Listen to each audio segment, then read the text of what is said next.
Okay, this is the video for our solve and share, but using the Big 7 model.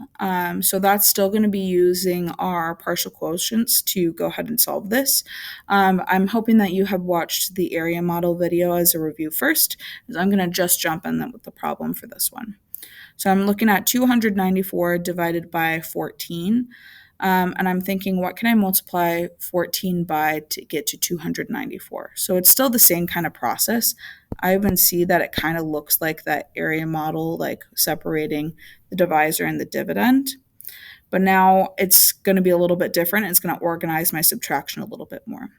Okay, well, I know 14 times 2 equals 28, but we're looking at 294, so I'm going to use 20. I'm actually going to move this down one sec. Okay, so 294 divided by 14. Apologies, I put a bell warning in the title so that you know that there's a bell that goes off. All right, 14 times 2 equals 28, but add that 0 is 280. So now you see that my subtraction is being organized down here. And the reason why it's called a big 7 is we have this shape right here, which looks like a giant 7.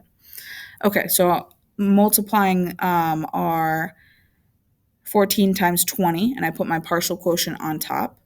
I'm going to now subtract out to see what I have left over.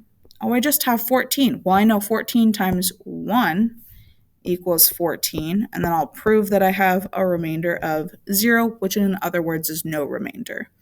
So for my partial quotients on top, I'm basically just doing the same thing. I'm going to add these back together, which is going to be a quotient of 21. You may see a method where people track off to the side that this row was 20 times 14. Sorry, the lag messed that one up. And then they're just keeping track of, my goodness, the lag.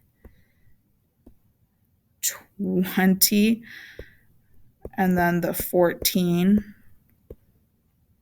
So they use the 20 and the 1. I like tracking mine on top because that gets you set up for long division, which you'll work on in 6th grade.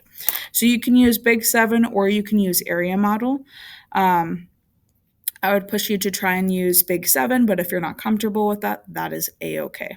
Just make sure that you are still working with your partial quotients and that you add your partial quotients back together.